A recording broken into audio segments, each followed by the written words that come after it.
very much, and hello, Las Vegas. Great to be with you.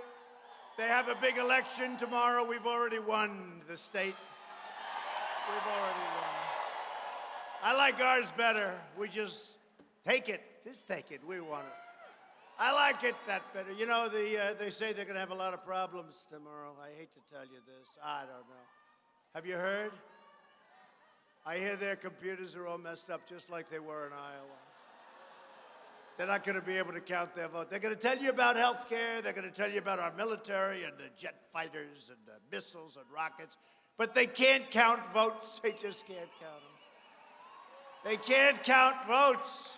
But they're saying they may not be able to do it again. They're still trying to tell us. I called up yesterday. How are they doing in Iowa? Was that 2 weeks ago? They say, we're getting close.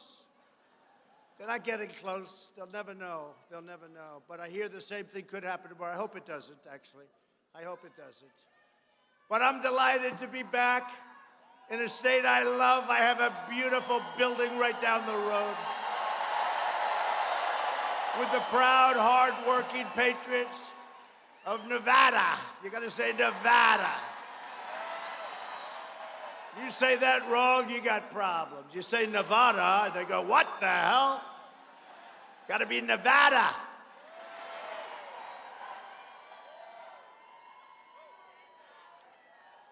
With your help this November, we're going to defeat the radical socialist Democrats, and we are going to win Nevada in a big, beautiful landslide.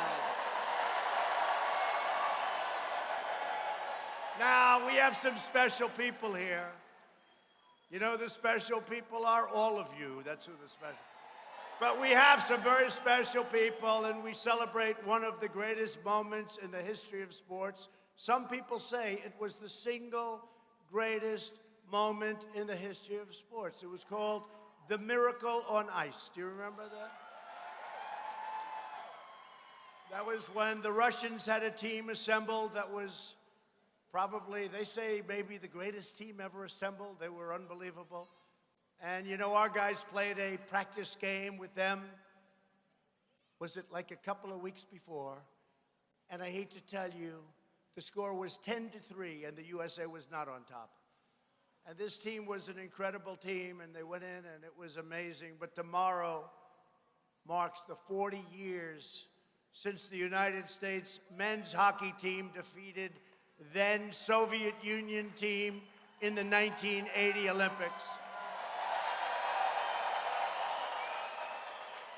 Incredible. That was incredible. Most of you remember that. I'm looking at, we got a lot of young ones, but we got a lot of people that remember that. A lot of people.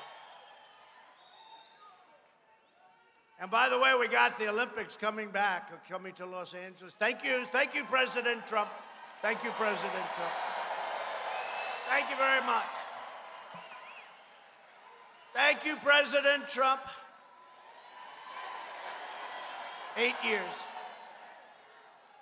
8 years, 2028. And you know what?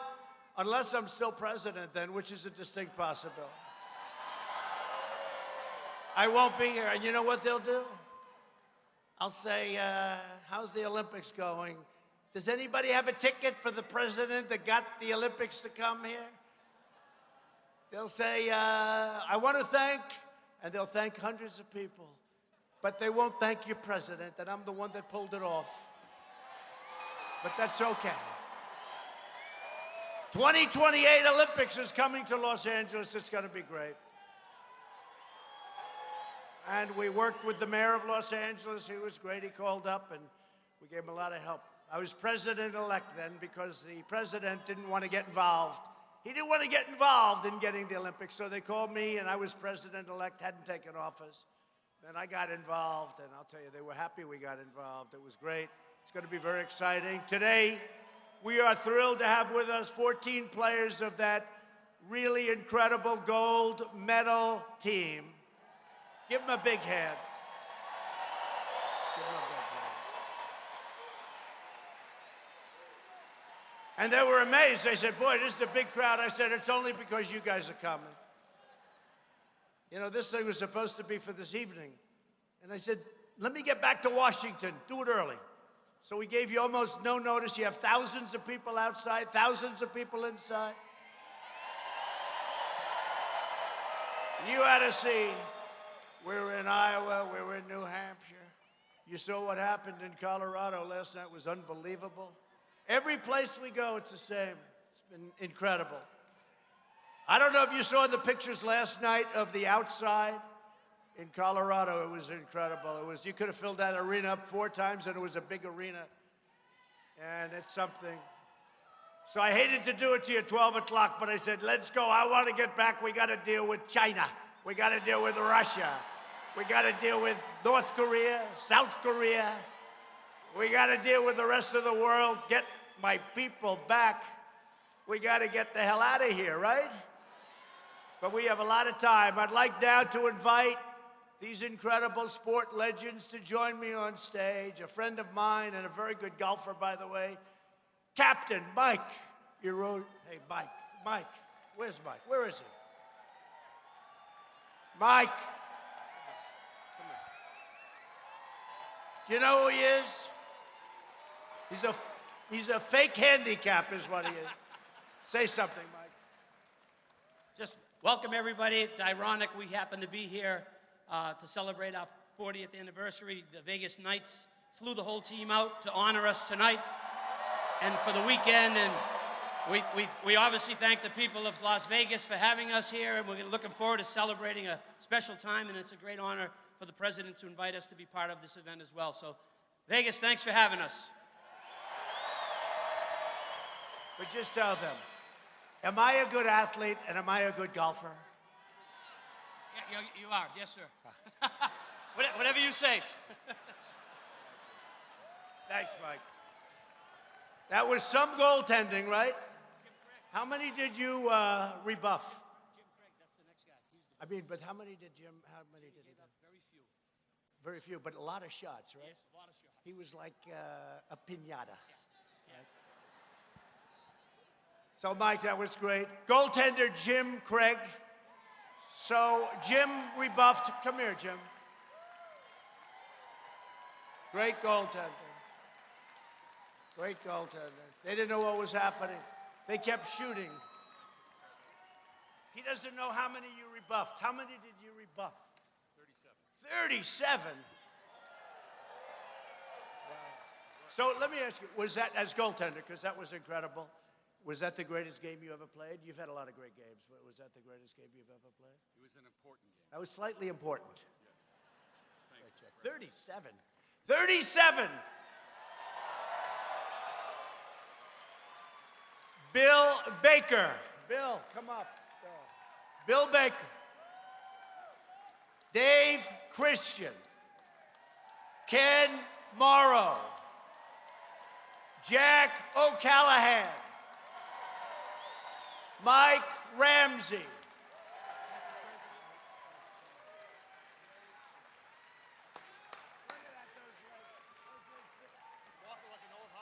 Those legs took a beating.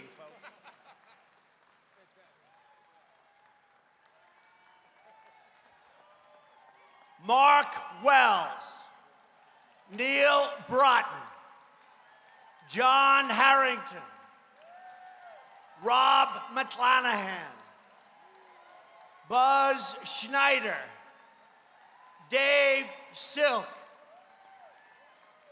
Phil Vercotta, and a great coach and assistant coach at the time, Craig Patrick.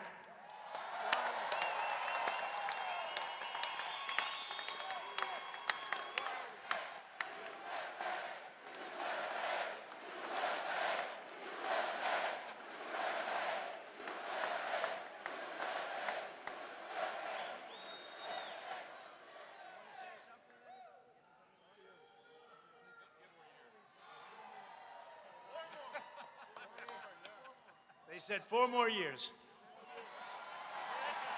12 more years left for them. Look at that. Look at the press. Look, hey, Mike, look at the fake news back there. It's a lot. I always say, that's like the Academy Awards used to be. This year we had a movie. They said, best movie. They announced a movie from South Korea. I said, what's that all about? The movie was made in South Korea. Look, I get along great with South Korea, but you know, I never saw that one before. They used to go best foreign movie, but now we do it that way. I don't get it, but that's what it used to be. And this is really an incredible time. I'll tell you what, for our country, that's why I like to see things that we do get honored, because nobody is doing what we do. Nobody can do it like us. We're the greatest country in the world again. We have the greatest people. We have the greatest military by far. We've totally rebuilt our military. Jobs are booming. Incomes are surging. Poverty is plummeting. Factories are returning. Confidence is soaring like these guys. The confidence is soaring. But, you know, we do have somebody that I'd like to point out, because this team is, they had a coach. And that coach was a very inspirational coach. Would you say, Mike? And I'd like to have maybe one of you come up and just say a few words about Coach Brooks, because he was he was really a big heart on this team. Please. Who'd like to say? I think it would be appropriate, if you got a few minutes, that Herb Brooks' daughter, Kelly, is here representing her father.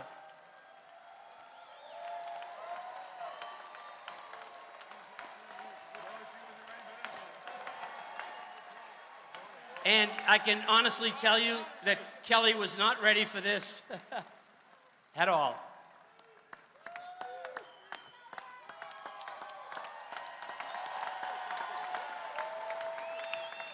You got it? Her dad was an amazing coach. He was a great teacher. He was a great motivator, at times maybe too much of a motivator.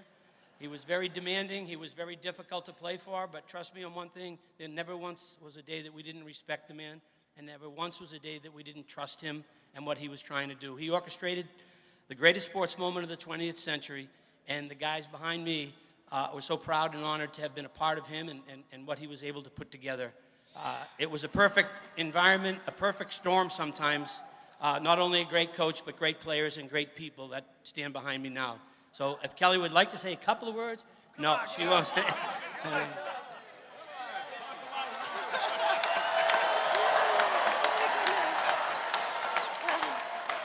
Thank you. I'm honored that his legacy still is alive today, and he would be proud to be here with you all. In my personal opinion, he would have been a Trump fan.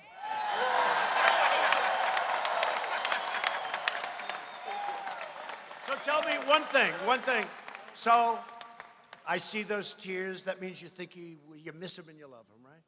Was he actually a nice guy? Because he looked tough. Mike was just saying he was brutal. But he was a good guy, right? Tough, but great. Thank you very much. Thanks, Kelly. Thank you all. Greatest sports story could be number one.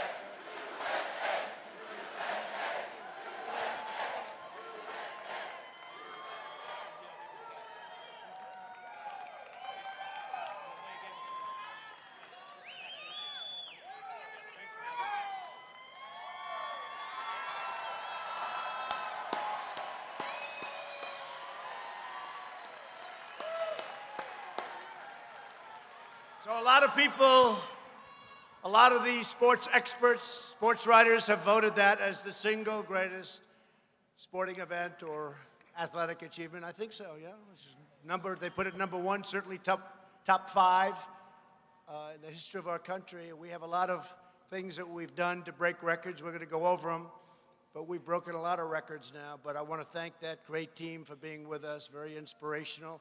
This is a big day, the anniversary. Thank you, fellas. Thank you. In my State of the Union address, I proudly declared that we are in the midst of the great American comeback, and we're just getting started. After 3 years of ridiculous witch hunts and partisan Democrat crusades, by the way, I think they're starting another one. Did you see that? I see these phonies, the do-nothing Democrats. They said today that Putin wants to be sure that Trump gets elected. Here we go again. Here we go again. Did you see it? A story. Aren't people bored? Now, does that include, because a couple of weeks ago, Crooked Hillary said Chelsea Gabbard, right? Tulsi Gabbard, and, right? She was a Russian agent, Tulsi. And also Stein, from Jill Stein. I don't know Jill Stein. I never met the woman. She is a Green Party candidate, or was. They said she's an agent of Russia. Now, I don't know her, and I don't know Tulsi. The only thing I know about both of them is they're not agent. They are not agents of Russia. These people are sick. That's pencil neck. Pencil neck again. Little pencil. No, I just see it again. I was told that was happening. I was told a week ago, they said, you know, they're trying to start a rumor. It's disinformation. That's the only thing they're good at. They're not good at anything else. They get nothing done. Do nothing, Democrats. That Putin wants to make sure I get elected. Listen to this. So, doesn't he want to see who the Democrat's going to be? Wouldn't he rather have, let's say, Bernie? Wouldn't he rather have Bernie, who honeymooned in Moscow? Wouldn't that be? Wouldn't that be? These people are crazy. That's all they think about. They don't think about the country. They don't think about jobs. They don't think about lowering your drug costs, infrastructure. These people are crazy. Trust me, I like what we're doing, and I love this country. I love this country. Now, and I campaigned on it. At the same time, we want to get along with Russia. We want to get along with China. We want to get along with all these countries. Who the hell needs to have conflict? But these people are sick. They are sick people. The radical left's attempts to poison our democracy and overturn the last election have totally ended in a big fat failure. And by the way, you saw today, single best day I've ever had in the polls.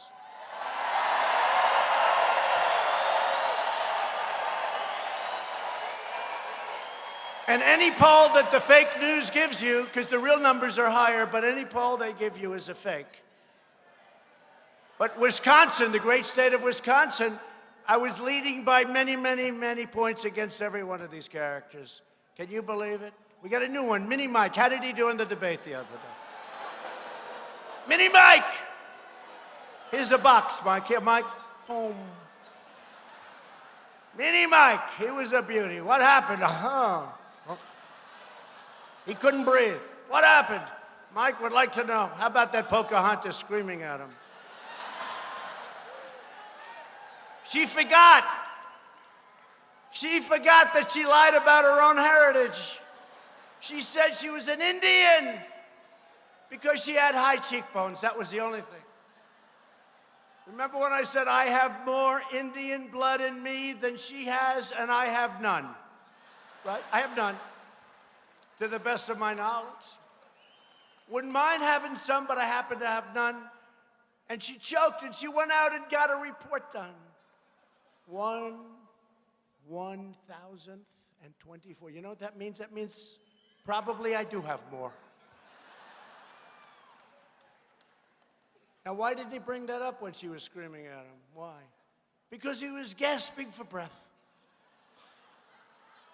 I can't breathe. He's going, I can't breathe. I can't. She's hitting me too hard. Pocahontas. Well, she won that debate because Mike could not respond.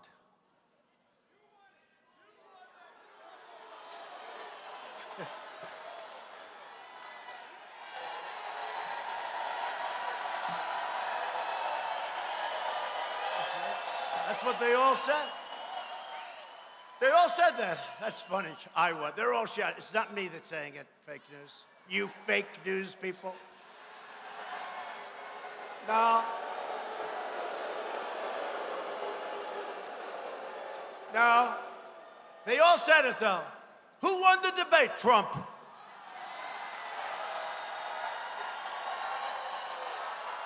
You know what? The way I look at it, when fake news CNN, oops, there goes the camera off. Red light just went off. See, I can tell every one of them. I know them by heart. I know the operators. I know the cameramen. They're okay. They're all on our side, by the way. They're screamed at, get that camera off. I don't want to do that. Get that camera off. It's going to be your job. All right, I'm sorry, President Dick. But how about MSDNC? They're worse than CNN. And they're owned by people that really are bad. I think they're very bad for our country. The owners of Comcast, rotten company, bad for our country, very bad. They try, you know, they have all these PR things to try and keep their image nice and clean. What they do on television is so disgusting. I think in the old days you had to have licenses for this stuff, right? They can say whatever they want to say. Let's see what happens over the next period of time. Bunch of dishonest people. Comcast, terrible company, terrible people running that company. And you know what? I had Celebrity Apprentice. I had The Apprentice on for 14 seasons. 14 seasons. And they used to come to my office and they would kiss my ass. Please sign. Please sign. Please. Please sign. You know, it's an interesting story. They came and we signed. You know who signed me? Jeff Zucker. It's one of the only things he's done good in broadcasting. But I signed, and NBC, as you know, is owned by Comcast. But I signed, and they figured the show would be a total failure, so they only signed me for one season. You know, I was going to have it. It was going to go on. And then the show started at 10, went to 8, went to 7, went to 5. Went to 4, went to 2. It went to 1. I had the #1 show in all of television. #1. It was a phenomenal, and the final episode, remember that? Do you remember that? Do you remember the final? We had, I don't know, it was like one of the biggest shows of the year. It was a tremendous success there. But here I was. I signed with NBC. And they didn't even want to waste the ink on an option. Usually they have an option for, you know, just like, they didn't do it, you stupid people. So they paid me very little for the first season. I think $25,000 a show, which is, you know, considered like not good. That's okay, it was fun. I didn't know it was going to be successful, you know. Hey, just like this was successful. It's a reason. Because when I left, and Arnold Schwarzenegger, and I like Arnold said some very nice things the other day, so I'm not, but the show did not exactly succeed when I left. But I had it on, and they wanted me to sign for more, and I said, no, I'm going to run for president. But I'll never forget, I didn't know anything about this, right, the business, and I had an agent, wonderful guy from William Morris. And he said, sir, I don't want you to sign. No business show has ever done well on network television. Well, it's not business, it's entertainment, it's a lot of, sir, I don't want you to sign. Sir, don't sign. I said, yeah, okay, but I have a problem. I shook the hand of somebody. I have to. And Mark Burnett was great, he was my guy. But we shook hands, so I have to. But I agreed, you know, I didn't know that no business type show had ever succeeded on a network television. So he said, I don't want you to sign, sir, break it. I said, I can't break it, can't break it. Anyway, so the show, I said, started at 10, went to 9, it was the #1 show all of a sudden. And the agent called me up. And he said, sir, I remember it was 6 in the morning, I was in bed. He said, sir, the show just went to #1. I'd love to see you because I think I'm entitled to more money. I said, you didn't want me to do the show. Well, not really. I mean, I was okay. He said, I'd really like more money. I said, Jim, I like you very much. Jim, you're fired. Get out. Anyway, I had 14 great seasons over about 11 years because it was so successful, they kept it. They would have run it. Remember when they did the 3 hours? The whole night was The Apprentice. They said, wait a minute. Gone with the Wind, to mention the movie the second time. Gone with the Wind is shorter. They had The Apprentice on for 3 hours. I said, even I can't, it's too long. You can't put it on for 3. You got to leave them a little bit like, I want to come back next week. But they had it on for 3 weeks. We did fantastically with it. Comcast did great. NBC did great. They wanted me to sign for another 3 years. I said, no, I'm going to run for president. And that was actually the time when I knew I was going to run, because, you know, they were paying a lot of money, and whether you're rich or not, it's still a lot of money. I don't care how rich you are, it's a lot. It's millions and millions of dollars. And I said, no, I'm going to run for president. And I did that. But from the day I ran, they went from being, you know, wonderful. They were nice. They were, you know, they were nice. I guess if I didn't do well with the show, they wouldn't have been nice because they weren't nice to other people that failed. You know, people that didn't have good ratings. That business is a very simple business. If you have good ratings, you can treat them like garbage. If you have bad ratings, you can say, sir, I really respect you so much. Get out of here. Get them out of my yard. They're very ruthless people. But Comcast is a rotten company. They forgot totally. And they are worse than CNN. I will tell you that right now. Comcast is worse than CNN. We should call it Comcast because that's their beautiful maiden name, Comcast. They're worse than CNN. I'll tell you something about CNN. Jake Tapper today, he put out, now I know you don't like him. I know. Who likes him? Who the hell can like him? I think his wife likes him, actually. I really believe she does. But let me just tell you, he put out a couple of social media posts today, because I never call it tweet, I call it social media, because it's much bigger than tweet. What we have, Dan Scavino, the great Dan Scavino, we have on 5 sites. We're #1 on Twitter, we're #1 on Facebook, in the whole world, So it's powerful. But Jake Tapper put out some things basically saying, I believe it, that's the way I read it, that the new Russian thing that started yesterday, that Putin wants to be sure that Trump wins. Give me a break. Give me a break. But Jake Tapper said, it ain't so. And if he did say that, because they were a little complex, you know, they can turn him around, or when Zucker sees him and said, why did you put that? I want that deleted, and I want you to do a different one. But he did say that, so I respect that, because it's another hoax story. But we're standing up for the defense of our Constitution, for our freedom, and democracy itself. You know that, okay? That's what we're doing.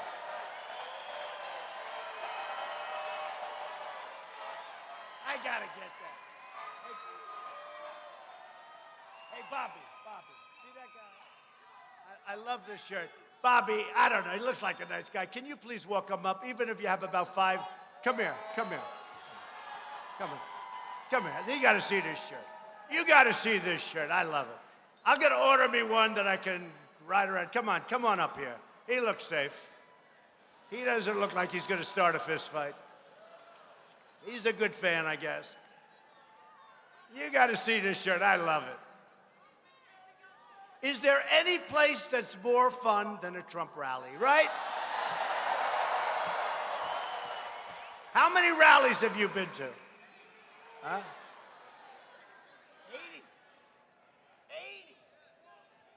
80. He said 80 rallies. Come up here. Come on. Look at these 2 guys. These guys are serious. These are serious fans, right? Are you with him? Are you with him? Are you with him? You're with him. Come on, come up here. Man.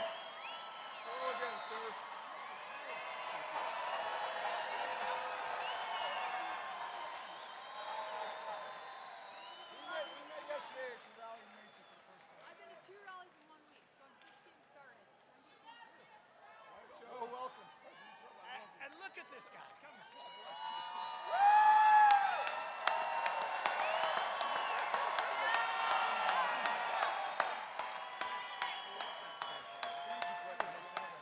Thank you for saving America. Thank you, fellas. We love you. You saved us. You saved us. Thank you. Thank you, President Trump, for saving America. Thank you. Democrats for saving America. God bless you.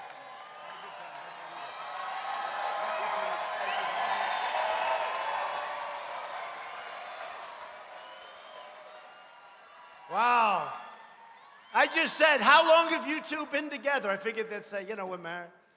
He met her at the rally in Colorado. Can you believe this? Do you believe it? Man, did he get lucky. They both got lucky, right? They both got. Well, that's cool. No, I just see there's so much stuff out here. It's genius, actually.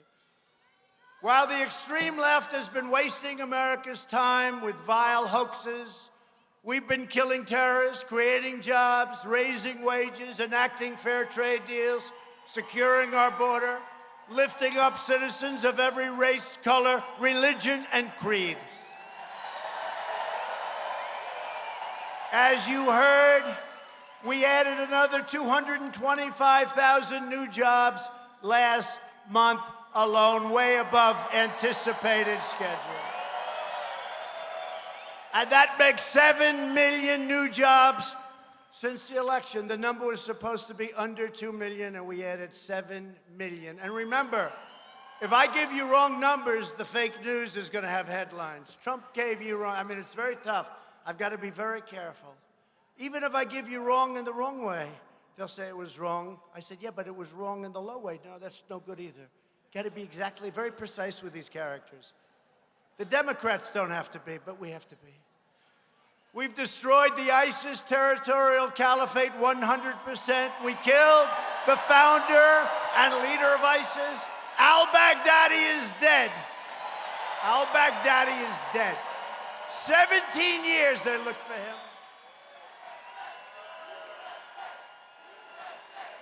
17 years.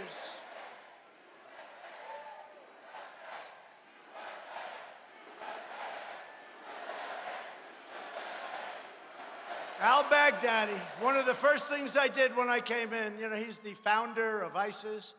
And when I came in 3 years ago, ISIS was all over the place. And I said, you got to knock it out. We knocked it out of Syria and Iraq and other places. We really knocked it 100%. Remember, I wanted to leave. I said, all right, we were at 96%, then 98%, then 99%. I said, let some of these other countries do it, wouldn't you say, right? So what happened is I wanted to leave, and they said, no, no, no, we want 100%. So we wait and stayed. We got 100%. Then we moved them all out of Syria, except we did keep the oil. You noticed that, right? We kept the oil. Sorry. They said he left soldiers in Syria. Yeah, I did, to keep the oil, if you don't mind, which is what we should have done in Iraq, too, by the way. I would have done that. They're making a lot of money with all that oil. But you remember that whole thing, I said, you got to find al-Baghdadi.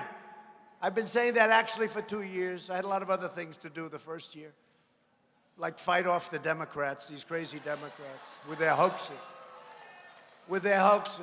Think of it, if they use their genius, because they are genius at that stuff, right? They're really good. They can take nothing. They can take a perfect phone call made to the Ukrainian president who said very specifically there was no pressure. He doesn't even know what's going on. And they can take this perfect call. Thank goodness I had a transcriber. Do you agree with that? Because the fake whistleblower said that the call was totally different than what the call was. So when I released the call, when I released the transcripts, they died. They said, oh, we got a problem. They never thought I was going to do it. But I had no choice. I had to, because I had to show they're liars. But think of it. They can take something like that, a perfect phone call, or they'll take just out of thin air, they can make something up. And they ended up today, front page, New York Times. They used to call it the eighth column. That's the big column on the right. I don't know. The paper's become so small, I don't know if they have an eighth column anymore. They used to have the eighth column was the big deal, right? That was the big deal. Today, it's too narrow. I think they're probably, after I'm gone, they won't have any columns. That's why eventually they're going to support me. Eventually, the Times and the Washington Post, which will be dead as a doornail after I leave, and the CNN, it'll be an obsolete business, the cable business. MSDNC will be out of business. You know, cable was supposed to be obsolete, and now they're doing the highest numbers they've ever done. If an airplane goes down with 700 people, they don't cover it. If it's not Trump-related, they don't cover it. It's got to be Trump or Trump-related. So if a plane goes down and it's total devastation, If a ship goes down, if the Titanic equivalent went down, they wouldn't cover it unless I was on the sucker. They wouldn't cover it. The fake news would not cover the equivalent of the Titanic. But you know what they're going to do before the election? They're going to say, we want to just say something. We're going to endorse the president. You know why? Because they'll be out of business. Can you imagine if they had to cover Mini Mike? Who I think he's gone. But you know what? He'll spend another $500 million. Don't forget, I spent 70 and I won of my money. In other words, they said, and this was in the New York Times, I said it the other night in Colorado. I spent 70. Mini Mike so far has spent almost $500 million in order to get embarrassed by Pocahontas. Pocahontas.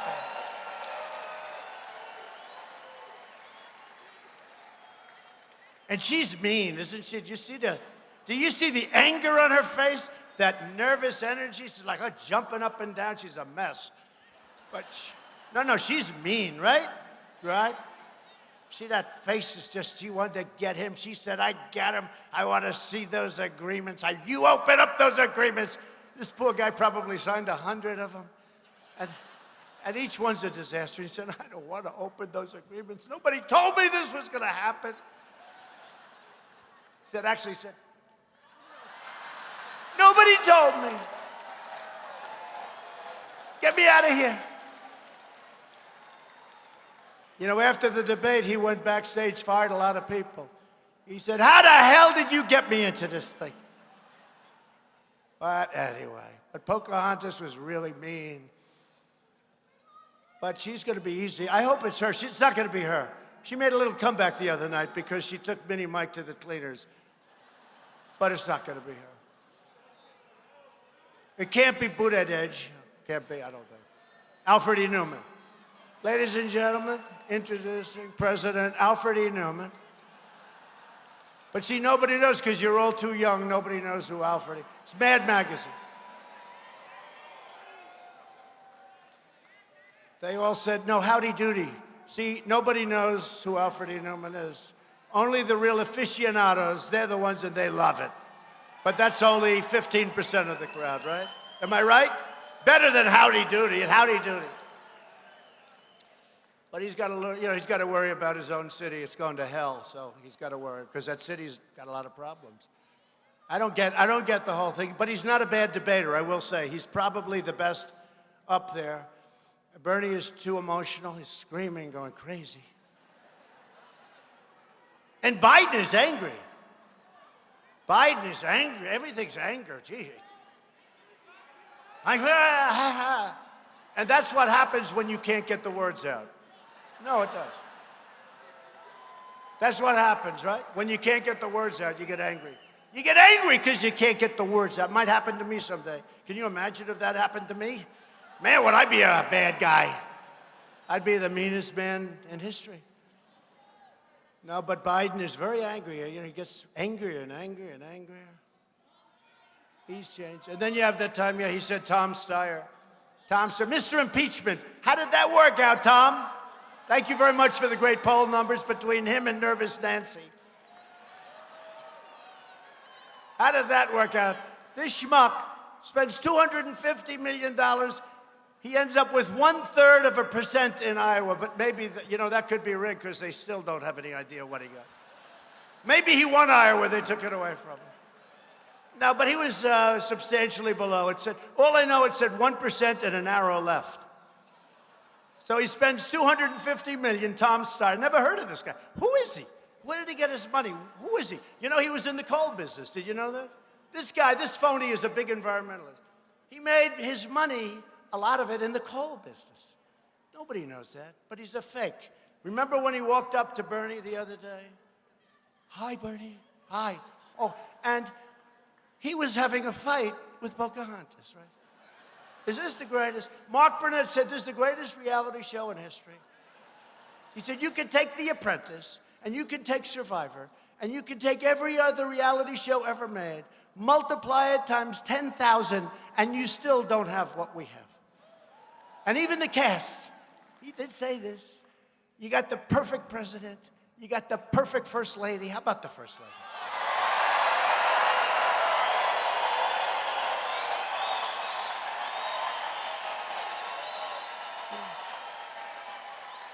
You got the perfect kids, oh, those beautiful kids. My beautiful kids, they had such a great life before I did this. Sorry, kids. Sorry. My beautiful Ivanka, she had such a great life. She had a company that was selling shoes and everything you could sell. She just put her name on it. And she said, Daddy, it doesn't matter. I want to come to Washington and help people get jobs. Right? Isn't that true? And she left the company. And you know, when you leave a company, all of a sudden it doesn't do as well. I wouldn't say that I exactly helped talking about the wall or other things. But she left the company, came to Washington, and she said 500,000 jobs, that was her goal. And she did that in the first month. She actually did. She's gotten these great companies like Walmart and many others, Exxon. She's gotten them to take millions of people. She's now over 15 million jobs where they train people and bring them into the companies. It's incredible. 15 million! And she's smart. You know, she's got it figured out, but not most people can, but she does. But all they do is give them heat. They work so hard. And could you imagine, you take Biden's son. Can you imagine?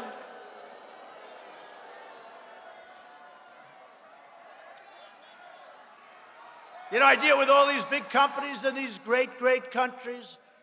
I think I could get my sons 25 board chips for millions of dollars apiece. My kids would be bad. But you know what? We don't do any of that stuff. We don't do that stuff. We don't do it. The kid got $3 million, $83,000 a month, and he didn't have a job until his father became vice president. And speaking of vice presidents, okay? And speaking also of reality television, because it's the greatest show of all time, right? Look at this guy. Look, we told you what, last night? A little change, folks. We're going to move it up from 8 o'clock in the evening till 12 o'clock in the afternoon. Little change, just a minor change. Because I have to get back to Washington and work. I feel guilty. This is too much fun.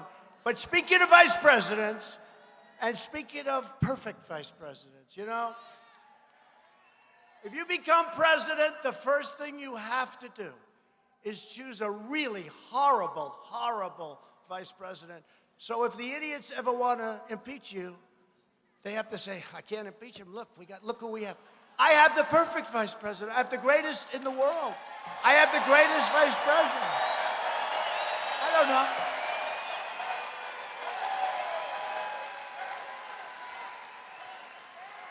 I got the great ones. I said, you know, I can't do that. I picked a great guy. He's done a fantastic job. He's been a great vice president. But it is true. I could have picked, I'll give you names, but I don't want to do that because I don't want to hurt anyone's feelings. But there are plenty of them out there, mostly out there. And I don't want to do that. But Mike Pence has been great. But tell me, is it perfect casting? The whole thing. And this isn't about casting. This is about real life. But when Mark Burnett said to me the other day, he said, the greatest reality show of all times, times a million.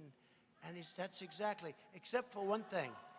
We work our asses off, and we are doing things like nobody has ever done before. Nobody.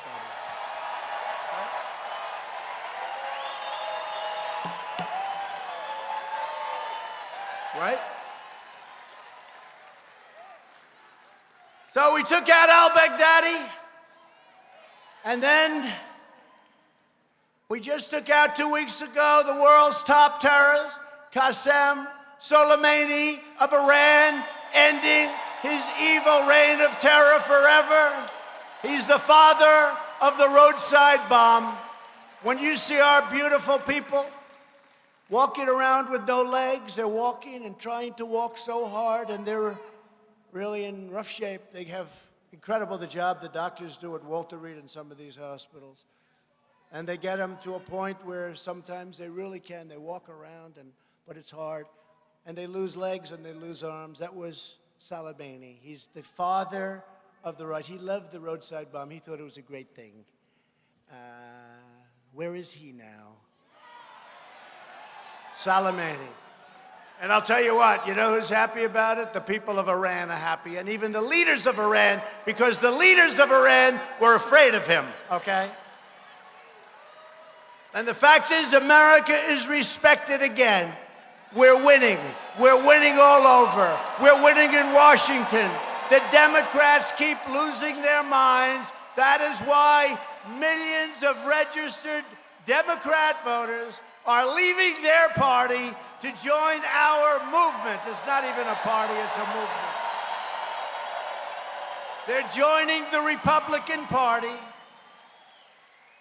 It's true, we have a lot of, look at the energy in this room. They're all fighting. They're all fighting. Look, we're a unified party. The Republican Party has never been unified like it is today. I mean, I'll show you. I could say we're going to go over to the Hilton, or we're going to go over to someplace, and we're going to do a rally at 8 o'clock tonight. We'd have tens of thousands of people there. There's never been this. You know, Ronald Reagan was great. I thought he was a great guy, great president, didn't like his policy on trade. That's okay, trade. But if he came to Las Vegas, you know, they'd have a ballroom, they'd have 500, maybe 1,000 people. What we're doing, and this isn't even, I must say this, I don't want to tell you this, this is not election season, because we're 9 months away. You know, election season is when you're 2 months away. We're not even in election season, and we have more enthusiasm now, believe it or not, than we had even before the election in 2016. It's too early. Too early.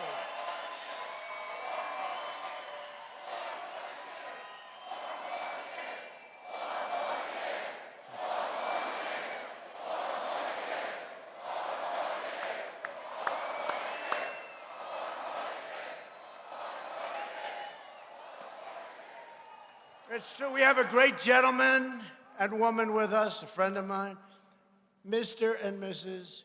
Sheldon Adelson, right over here.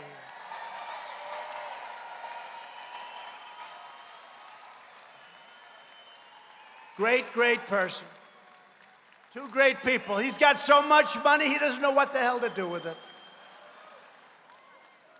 He owns the Sands Hotel. That's like one of his smaller businesses. Sheldon, that's like your small business, right? He is a great guy. She is an incredible one. She's a doctor. And she studies addiction and drugs, drug addiction, all sorts of addictions. And she knows more about that subject, I think, than anybody. And she works hard, and she doesn't need it. He does not need the money that she brings in, okay? He also happens to own the paper. He owns the paper. You own the paper in town, right? They wanted like a couple of $100 million too much. He said, give it to them. It's peanuts. What the hell difference does it make? But we want to thank the Adelsons. They've been incredible fans, and they love Israel. They love Israel. I just saw him sitting there. I didn't know they were here. I just see him sitting there. Ah, he's something.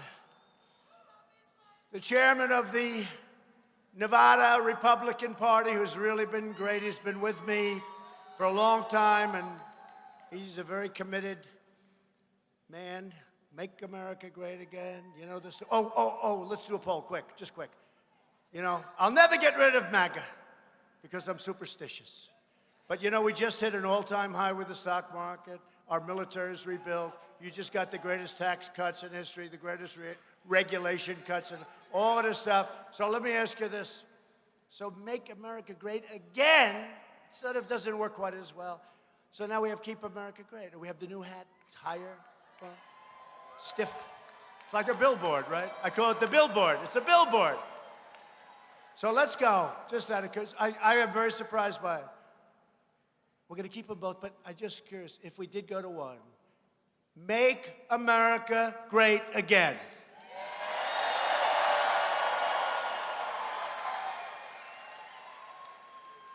Keep America great.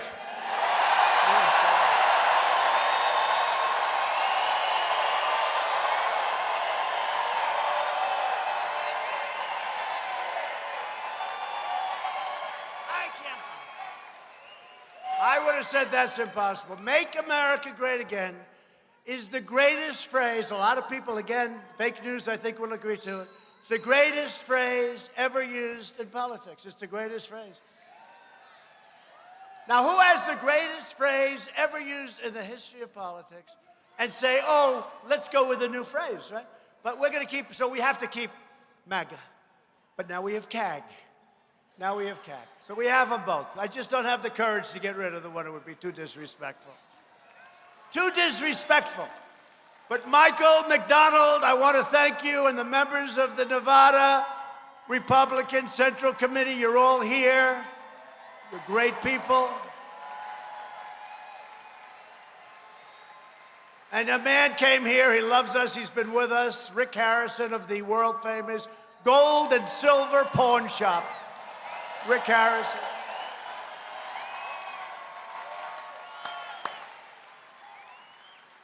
You better win, Michael, otherwise that's the last time I'm introducing you like that. I hear we're up, I hear we're doing nicely. I hear we're doing great. And by the way, the union, I have a lot of respect for that union. You know, last time I had a strike in my building during the election. It's the only reason we would have won the state. I'm like brilliantly, to save 3 cents. I could have settled the strike before the election. I wanted to save $2. Total. That was a brilliant move. And then we had some guy running, a guy named Hecht. And he wasn't too good. He didn't do too good.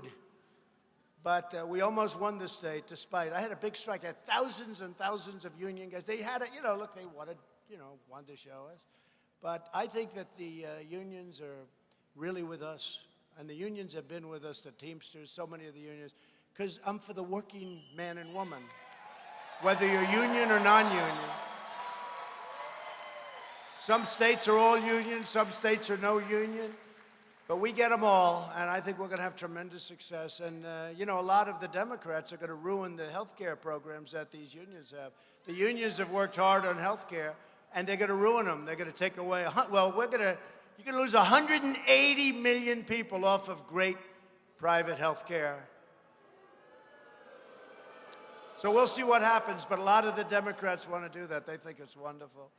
But together, we're building the world's most prosperous economy and the most inclusive society.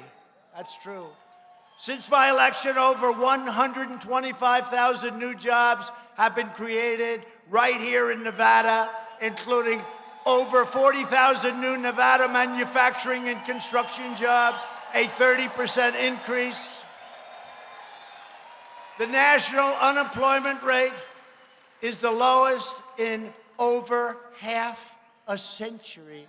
And soon we're going to have that be a historic number like so many of the others. The average unemployment rate for my administration, this is the coolest of them all, is the lowest for any United States president in recorded history. That's pretty good. That's pretty good. When I'm in a debate, they're saying, we're going to do this. So I said, listen, we have the best unemployment numbers in the history of our country. African-American unemployment, Hispanic-American, Hispanic, we got a lot of Hispanic. I love Hispanic.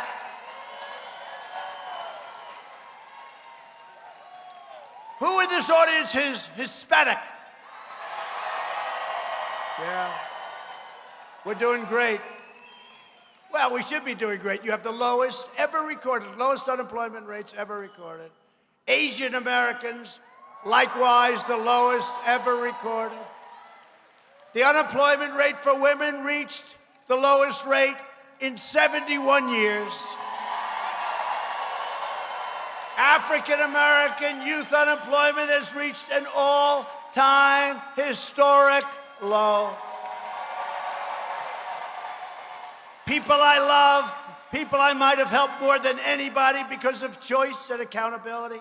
The veterans' unemployment rate dropped to the lowest record employment, lowest in history. The unemployment rate for disabled Americans has reached an all-time historic low.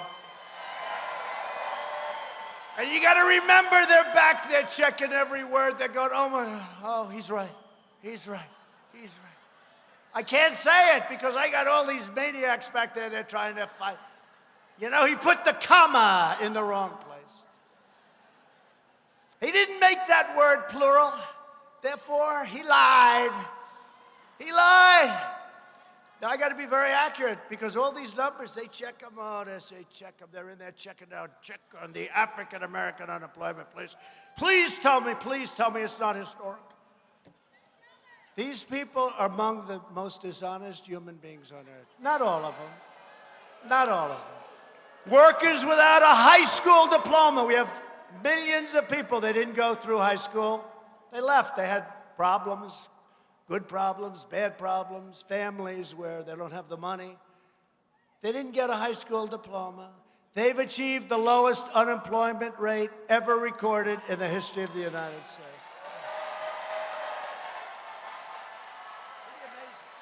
Those are important groups of people. 500,000 more Hispanic Americans now own a home. No, Hispanic have done so good. And by the way, you know who understands the border? Because we are building that wall like crazy. You know who understands? Remember, they all said, oh, if you build the wall, you lose the Hispanic vote. I said, I got to do what's right. You know who understands the border better than anybody? You know who understands crime at the border better than anybody? The Hispanics understand it. And they don't want to be working and have people come in, take their job, have people come in where they can't pay for their house, have people come in who are very, very bad people. You have some very bad people. You have murderers and rapists, and we have set all sorts of records at the border. But we're up to 122 miles of wall. And it is true. The people that understand it the best are Hispanic. So thank you. Got to make our country safe. Got to make our country safe. We've lifted 10 million people off of welfare. Median household income is now the highest ever recorded in our country. Think of that. President Bush, I say it all the time. President Bush, 8 years, $450. President Barack Hussein Obama, 8 years, $975. President Donald John Trump,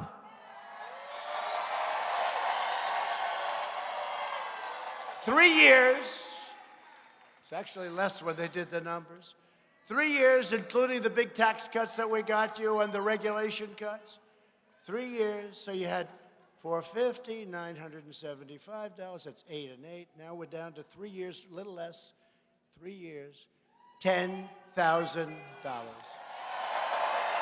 per family. A year, $10,000 a year. Our historic regulatory reduction campaign is restoring American liberty and ending the tyranny of federal bureaucrats. I deal with them. They're not good. It's called the swamp. We've ended the war on American energy, lowering utility bills, reducing prices at the pump, reducing your prices. Part of that number is all of the money that we save at the pump and on electric. I also recently took action on an issue Nevada has been dealing with for over 30 years, Yucca Mountain. Do you know Yucca Mountain? My budget stops funding for the licensing of waste storage at Yucca Mountain so that we can focus on positive solutions and for much better reasons and alternatives. Why should you have nuclear waste in your backyard? Why should you have nuclear waste in your backyard? I won't say which countries, but you know what other countries do? I will not say which ones. They put it on a ship, they float it out into the middle of the ocean, they find a nice deep spot, they dump it. That's the end of it. But we would never do that for environmental reasons. We are reversing decades, so Yucca Mountain, you're okay, please, okay? Just relax. You have somebody, Sheldon, do you have somebody at your newspaper back there who can write? Yucca Mountain, please. He'll call up, Yucca Mountain is okay. That's the end of that. That's the end of that. So Yucca Mountain, you're in great shape.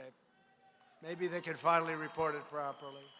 But we're reversing decades of calamitous trade policies. For years, Washington politicians took money from lobbyists, global corporations, and corrupt special interests to ship our jobs and factories and all of this stuff and all of this wealth. They stole our wealth. They shipped it overseas and to other countries. America lost 1 in 4 manufacturing jobs following the twin disasters of NAFTA and China's entrance into the WTO, the World Trade Organization. Probably an even worse deal for us than NAFTA, if that's possible. But under my administration, the great betrayal of America is over. America is no longer for sale.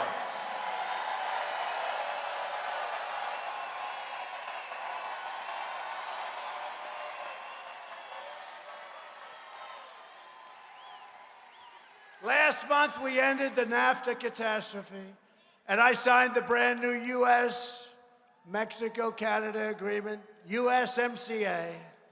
See, we played the song YMCA because that's the only way you remember. Just think of the song YMCA. Think of the song and you'll remember that. USMCA is a gigantic victory for farmers, ranchers, and manufacturers all across the great state of Nevada. I also took the strongest ever action to confront China's massive theft of American jobs. Our strategy worked. Last month, we signed a groundbreaking trade agreement, probably the biggest agreement of any kind ever signed, with China that will defend our workers, protect our intellectual property, and boost American exports by a lot. China will be buying $250 billion worth of goods from us now, and $50 billion from our farmers. My guys wanted 16. I said, make it 50. My guys wanted 16. They got China up to 20. I said, nope, got to make it 50. And then I said to China, you got 1.5 billion people. What difference does it make? They said, you're right. 50 billion. I don't think our farmers can produce that much, but we're going to soon find out. They're going to buy very large tractors.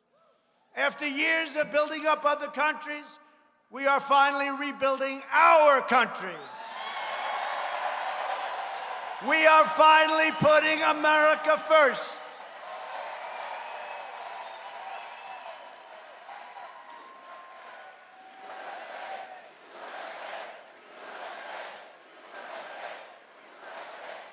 On no issue have Washington Democrats more thoroughly sold out the American people than the issue of immigration.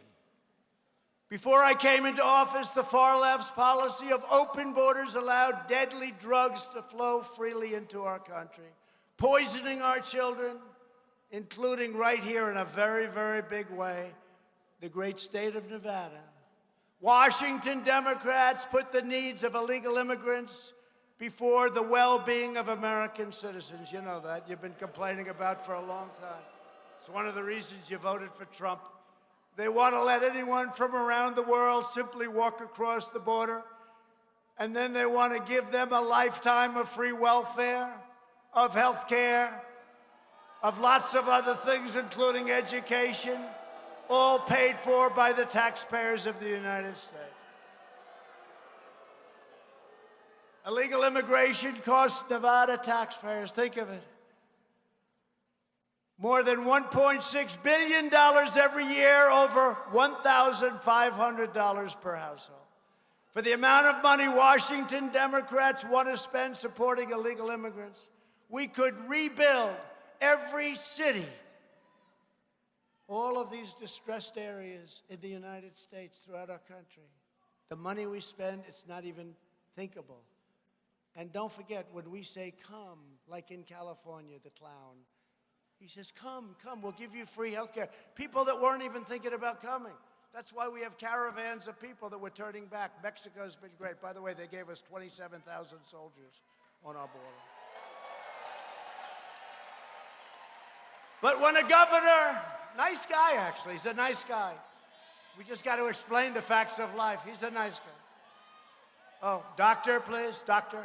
Doctor in the house, please. Medical, please. A doctor. Thank you. Thank you.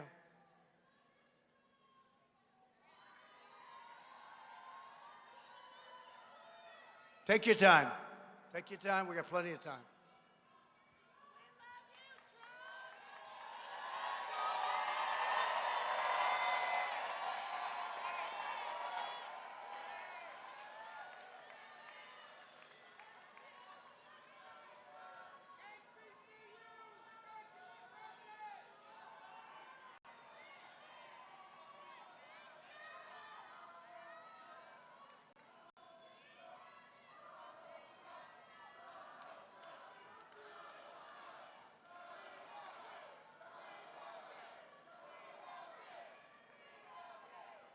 Take your time, please. You know, a lot of these people have been here for 3 days. It's a lot. Those front row people are tough. They're tough. Huh?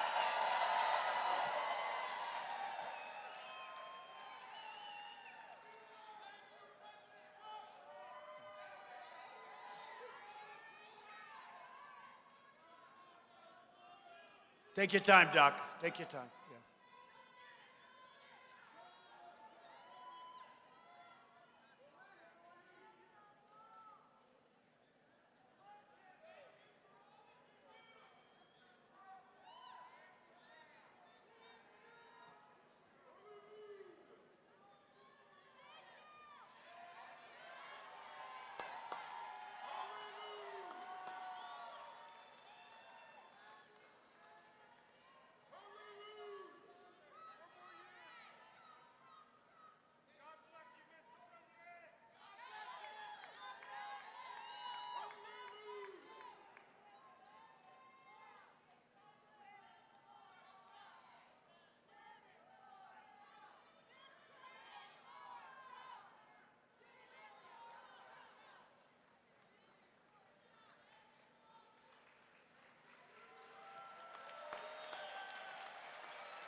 Thank you, everybody. Thank you, Doctor. Thank you. That's true. They get here they stand and sit, and sometimes days early. In Colorado, they're there 3-4 days early. It's tough. It's tough. And we work it and make sure that you have everything you want. Number one, we cover the facts, and number two, we want to have a good time, because we have to have a good time. You have to have a good time. But things like that happen a lot. Because after 2-3 days, it's not easy. And these are strong people. I'm not going to fight any of them, okay? No, amazing people. Thank you very much. Thank you. Under my administration, we're finally taking care of our own citizens first, including millions and millions of legal immigrants who follow our laws, pay their taxes, lift up our society, and are entitled to a government that protects their families and protects their communities. Every day, Democrats' open border policies are harming and killing innocent people. You know what's happening. You know what's going on. In this region alone last year, ICE officers and their patriots, they're strong, tough patriots. If we didn't have them, they removed thousands and thousands of MS-13 gang members a year, and plenty of others. Who else is going to do it? ICE officers arrested over 5,000 criminal aliens, charged or convicted of dangerous offenses, including robbery, rape, and even murder, many murders. In Western Nevada An illegal alien was charged with robbing and brutally executing 4 victims last year. Right here in Las Vegas, 3 MS-13 gang members abducted a man, tied him up with his shoelaces, shot him repeatedly, and hacked him to death with a machete. You know exactly what I'm talking about. It's right here in your place in Las Vegas. Right here. They hacked him to death, tied up and hacked him to death. Yet left-wing politicians oppose all detention of illegal aliens, even convicted criminals and murderers, and they support deadly sanctuary cities.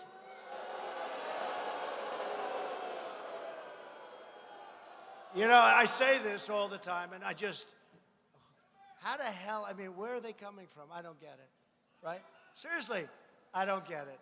Sanctuary cities imperil American lives by releasing dangerous criminal aliens directly into your communities. If you want to shut down sanctuary cities, if you want to protect your family and your loved ones, you must vote Republican in 2020.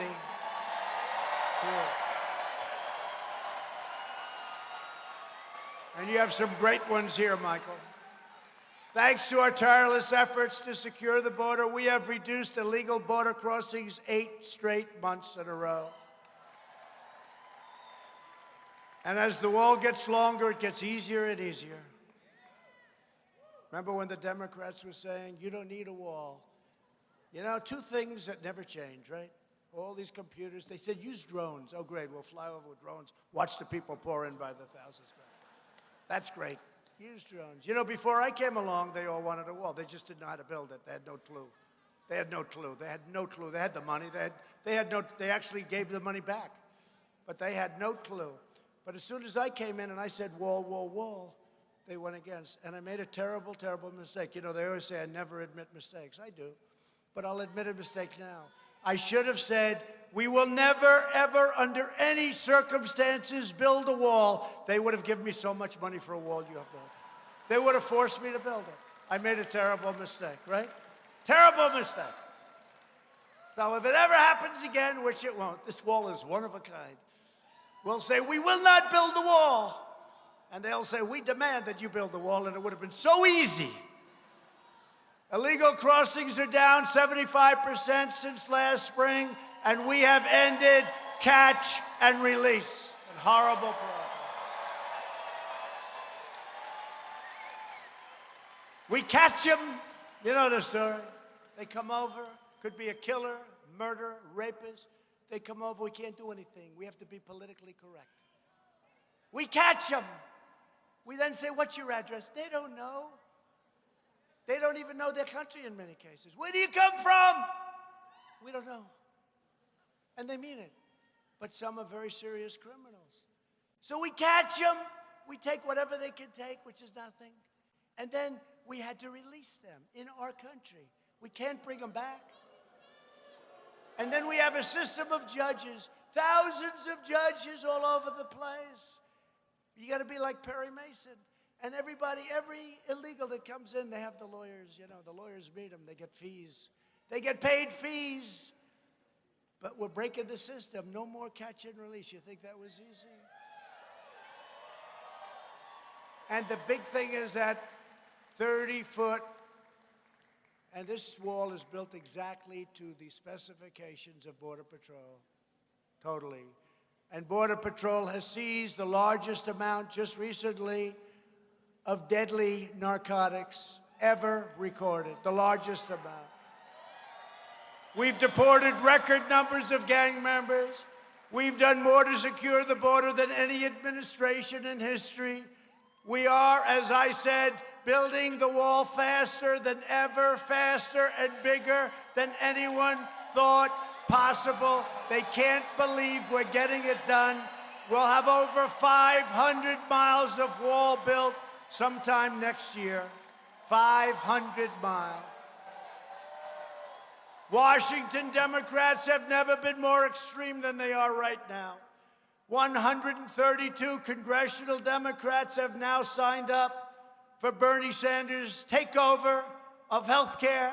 that would strip 180 million Americans, many of them in this room, of their private coverage. Remember President Obama? Remember? He said, you can keep your doctor, you can keep your plan 28 times. He lied. So we should impeach him. We should impeach him. We're going to impeach him. We'll do a belated impeachment. We're going to do a belated impeachment. 28 times, you can keep your doctor, right? Remember, you can keep your doctor. You can keep, unfortunately, when they found out you can't keep your doctor, he said, I was just kidding. No, we should impeach him. We'll do a belated impeachment, fake news. You have it? So you have to be very careful when you say impeach him, because you know what they do? They go back and they write. They write. President Trump said that Obama should be impeached, but he's not in office, and so therefore they can't impeach. He doesn't know what he's talking about because he's not in office, so therefore they can't. So you have to be very careful. That's why I use the word belated impeachment. Belated, meaning I'm just kidding, okay? They do it all the time. They had it the other day. I said, bring back On with the Wind, right? I said the movie. I said a little bit up here, but I said the movie the other day in Colorado, I guess. I said, South Korean movie won. You know, they said, ladies and gentlemen, the winner of the Academy Award is, and it's a movie made in South Korea. I said, what's this all about? And I deal with them. They like me. We're helping them a lot. They're killing us on trade. You know, they beat us on trade, and then they win the Academy Award for a freaking movie. Right? But we redid that trade deal. But the other day, they got me on this one, too. I said, whatever happened to Gone with the Wind? That beautiful movie, Vivian Leigh, Clark Gable, right? Whatever happened? Bring back Gone with the Wind. And some of them wrote, he doesn't know that that movie was made like in 1936. So anybody sitting, he says fake news. It is fake news. They're fakers. But no, anybody sitting there reading, they're saying, man, Trump can't be that smart. You know, he said, bring back Gone with the Wind. That's an old movie, yeah. It's an old classic. Bring back, what I say is make great movies, you know, not this computerized crap, computerized garbage.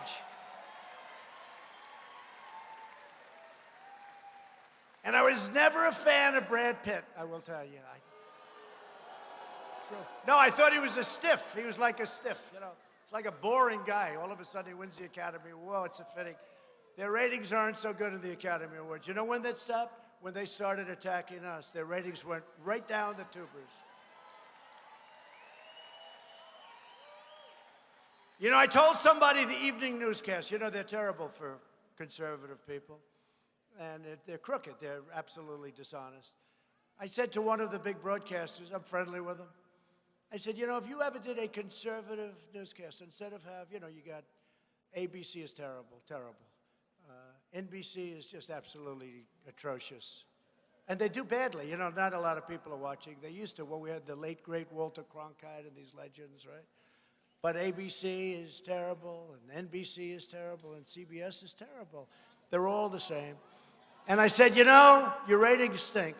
If you would do a newscast that's conservative, I'd get them a host. I could recommend guys right now.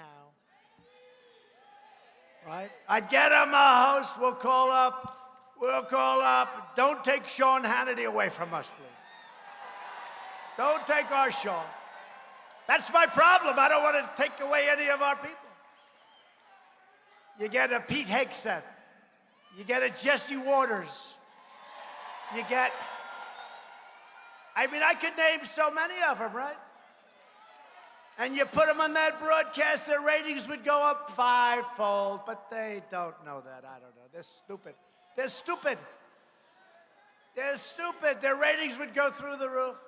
But they would rather have a failed broadcast that nobody watches than put on a conservative person and lift the ratings 5 times. They would rather have a fail. Just like they were hoping 7 months ago, you know, we had a little skid, and they were hoping the market would crash because they would rather lose their money or big parts of it and have a really horrible market on the basis that we, not me, we could not be elected on November 3rd.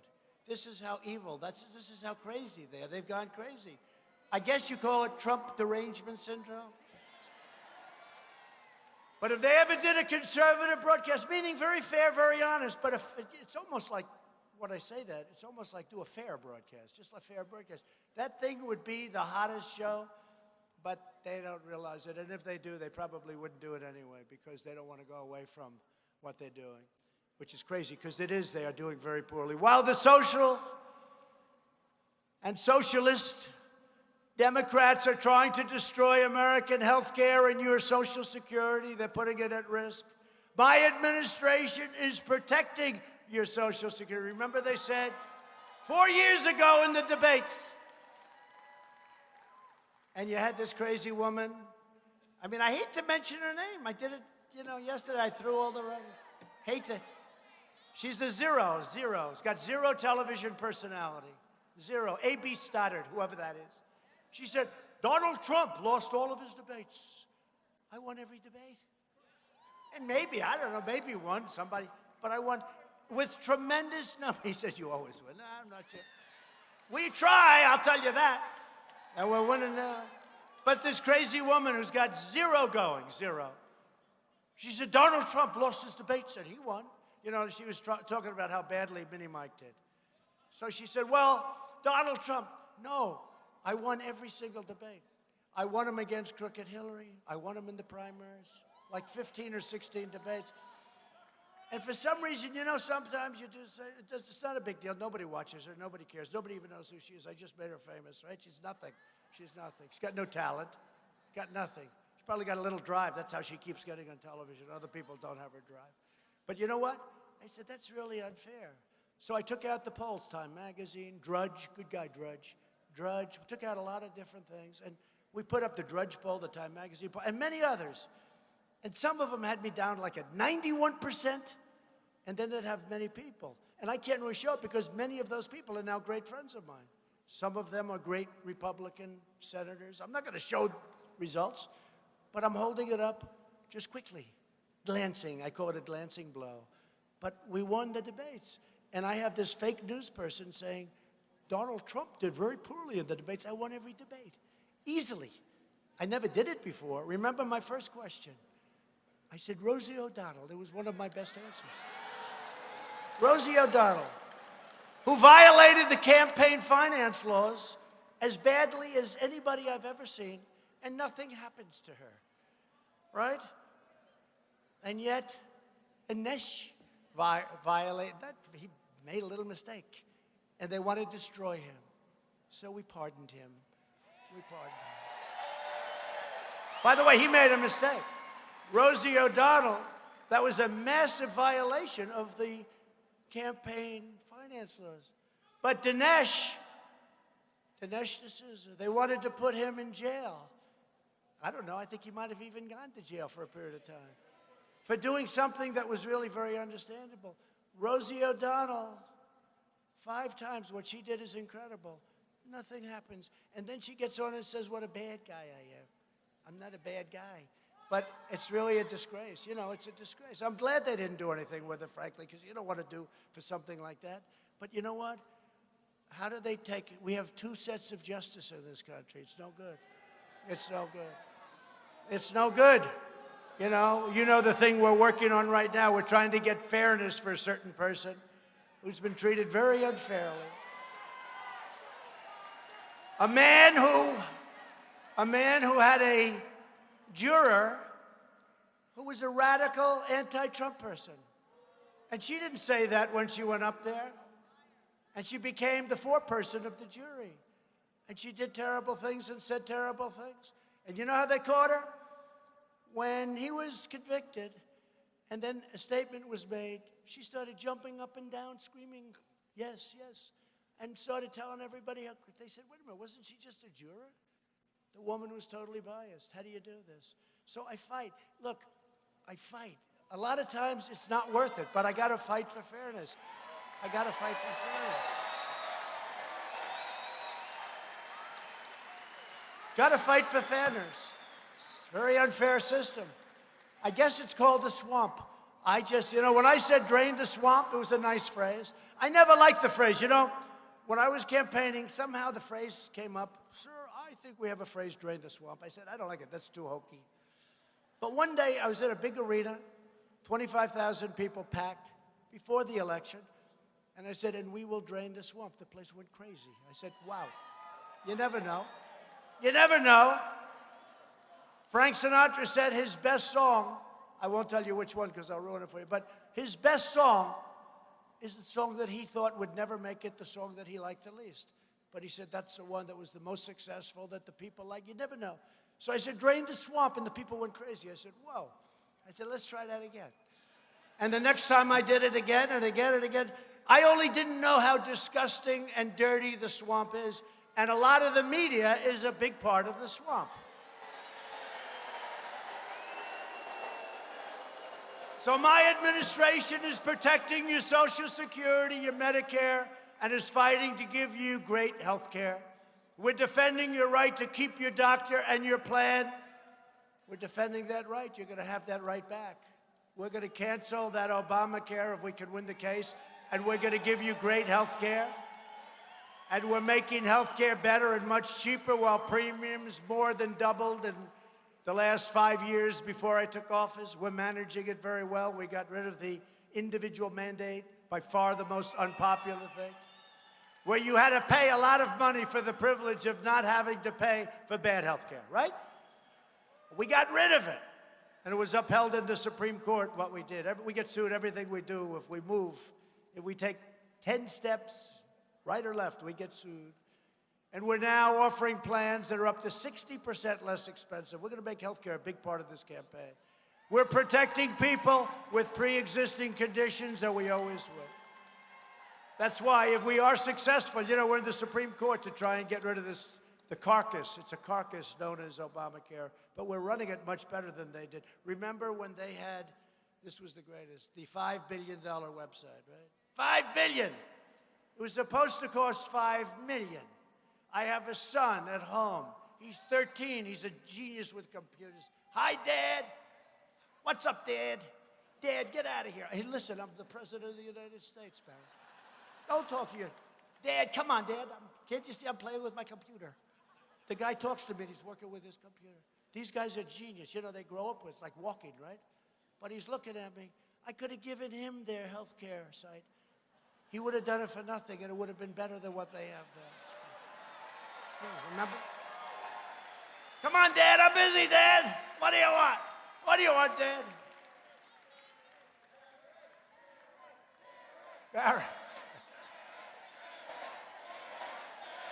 Whoa, Barron. Whoa. Wow, they're gonna like. He's gonna like that. He likes it. He's a good boy. He's a tall boy, I'll tell you that. Just turned 13. He's up there. I'm saying, hi, Barron, how you doing? No, he's good, but they're great with the computers. And they spent $5 billion.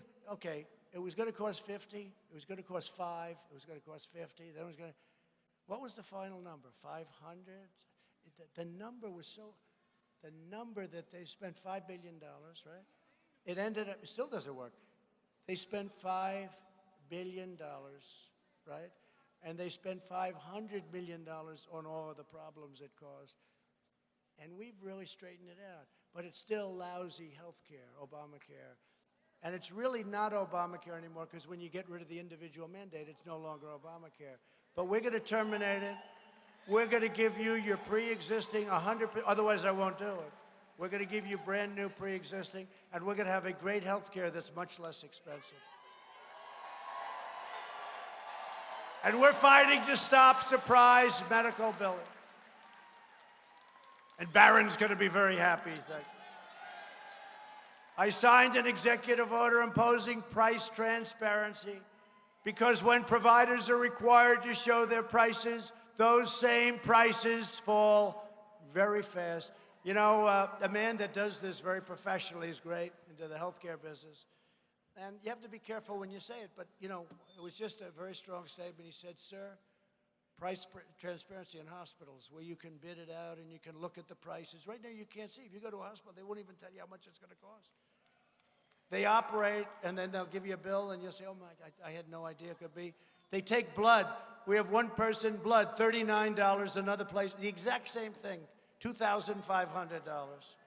Take blood, a blood test. One's $39, one's $2,500, the same test. Maybe the $39 test is better. Who the hell knows?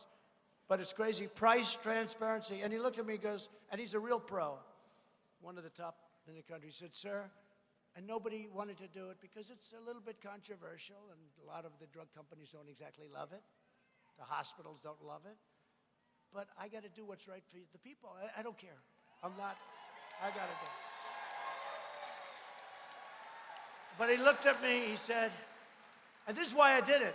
It was one phrase. You know, do you ever do where you're not going to do something, then somebody hits you with a perfect phrase? He said, sir, price transparency is bigger than health care.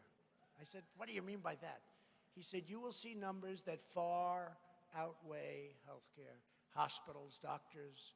He said, you'll be able to price out everything. You'll be able to see costs. He said, price transparency. You know, people, if you've heard about this for 15, 20 years, no president has the guts to do it. And it probably means I won't get campaign contributions from certain people, but I'm not going to get them anyway. What the hell difference does it make? I don't want them. I don't want them. I got to do what's right. You know, we're here for a short period of time. Even if it's a long period, it's still a short period. And we got to do, so price transparency is a big deal. He said it's bigger than health care. Think of that, bigger than health care. So let's see what happens. But that'll kick in, unfortunately, that kicks in after the election, because we're going through the final stages. We're going through a statutory process, unfortunately. So think of it, we're going to win. But let's say the fake news can give me enough phony stories, enough bad stuff that we don't make it. The new president will get all the credit for price transparency, and he won't even know what the hell it is. And I took the heat. Isn't that something? But we're going to win. We got to win for that reason alone. We've approved a record number of affordable new generic drugs, which are just as good as the name brand drugs, but a fraction of the cost. And that was another one. Tremendous political pressure. Think of it. You own Bayer aspirin. You own all these name brand drugs. They're making so much money. And then a guy comes along and said, I want to make 20 forms of aspirin. They're exactly the same. Exactly. But they don't have a big name on it. Exactly as good. I don't say better. I don't say worse. They're exactly the same. You know, people still, they want to go out and buy the name. You know, I do. I do, you know, because it's just, because we're stupid. No, it's true. They're exactly the same. We're approving so many of the generic drugs, a record number. Nobody's ever approved so much. The drug companies hate it. They hate it. It's never happened like what we're doing. We also took down the trial periods from 12 years down to 5 or 6 years, because they'd have a new drug. The thing was obsolete by the time it got approved. We've passed a really spectacular thing that they've been trying to get for 40 some odd years, right to try. So you don't have to now go if you get, hopefully nobody in this room has those kind of problems. Right to try. And so now you go and you sign a waiver and you get everything, and it's great. If you're terminally ill, if you're very, very sick, you're not going to make it. And you know why they didn't do it? They wouldn't approve it because they didn't want to be sued. And they said, no, this could be dangerous. They said, the people are terminally ill. They're going to die. Let them use the experimental drugs. Don't wait, because they have another 4 or 5 years before they can come onto the market. And it turned out we are having such unbelievable results. And you know what else? Some of those drug companies are now liking it. They fought me like crazy, because it's really showing, if it works there, it's really showing that it works. It's pretty amazing. Right to try. I hope you don't have to use it. We're combating the opioid epidemic. Drug overdose deaths have declined for the first time in nearly 31 years. And I've launched new, and this is really something, brand new initiatives combating kidney disease and combating Alzheimer's disease. We've made a lot of progress. We've made a lot of progress, Sheldon. And we're pursuing new advances in the neonatal research to care for America's youngest patients, our babies, and breaking all records in so doing. All of the radical Democrats in the presidential debates have declared their unlimited support for extreme late-term abortion, ripping babies straight from the mother's womb right up until the very moment of birth. This is why in my State of the Union address, did you like it? Good. That's a different kind of address. You know, we can go lots of different ways, right? Presidential, not presidential. If I was presidential, totally, you'd have about 3 people standing here. But I asked Congress to prohibit late-term abortion of babies because Republicans believe that every child is a sacred gift from God. The Democrat Party is the party of high taxes, high crime, open borders, late-term abortion, socialism, blatant corruption, and the total obliteration of your very, very important Second Amendment. The Republican Party is the party of the American worker, the American family, the American dream, and the late, great Abraham Lincoln, which everybody forgot.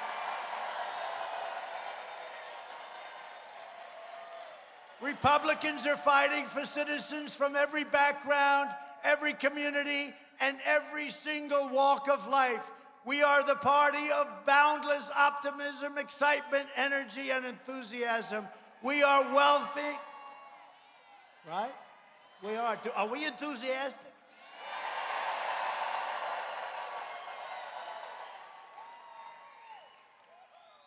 You know how many of these I've done in the last 4 days? People say, where the hell do you get your energy? I say, well, the truth is, I like what I do.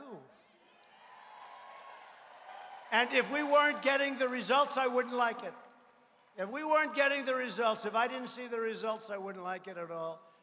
We're welcoming Americans of all parties and political persuasions to join our incredible movement to make America great again. We're a very big party. We are the party of big ideas for the future. Republicans are fighting for school choice because no parent should ever be forced to send their child to a failing government school. I passed criminal justice reform to give former prisoners a second chance at life. It was never going to happen. We got it done. This could not have been done by anyone but the Republican Party and ourselves. You know, the Democrats have tried for years. They couldn't get it done. We got it done. To uphold the rule of law, we are confirmed, and this is something they say most important thing you can do, judges. I say most important thing is defense. Second is judges. A record number of 217 federal judges who will interpret the Constitution as written. And we have appointed 2 great new Supreme Court justices, Neil Gorsuch and Brett Kavanaugh.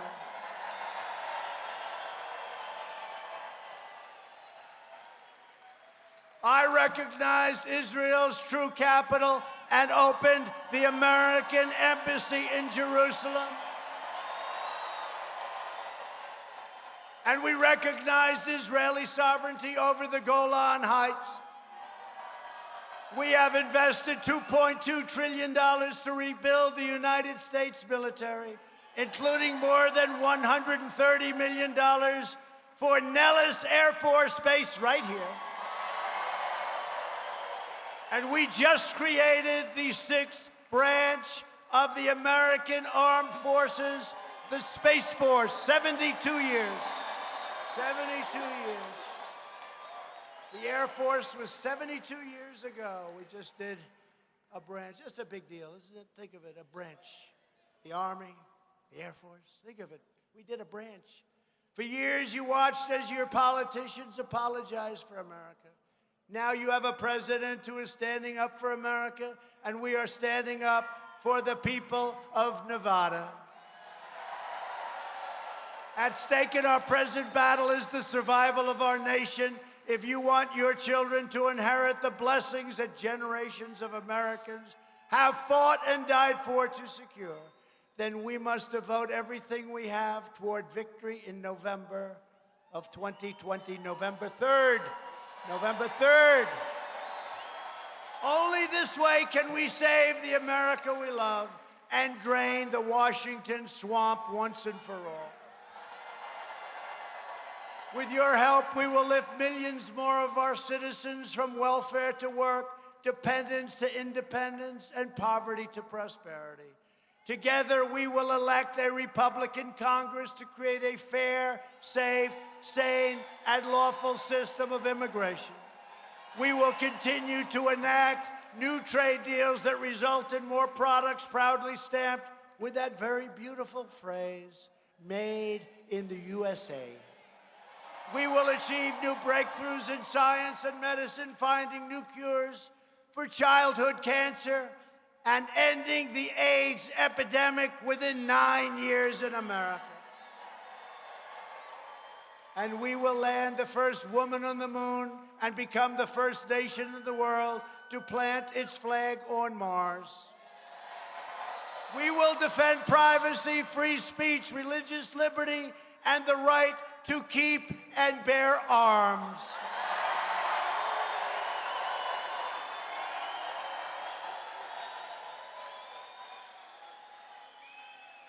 And that is under siege, in case you haven't noticed. You know, your Second Amendment is under siege. Just don't worry. As long as I'm here, they're not touching it. Above all, we will never stop fighting for this. So true. But we will never stop fighting for the sacred values that bind us together as one America. We support, protect, and defend the Constitution of the United States. We stand with the incredible heroes, and they are heroes. We love them, of law enforcement. We believe in the dignity of work and the sanctity of life. We believe that faith and family, not government bureaucracy, are the true American way. We believe that children should be taught to love our country, honor our history, and to always respect our great American flag.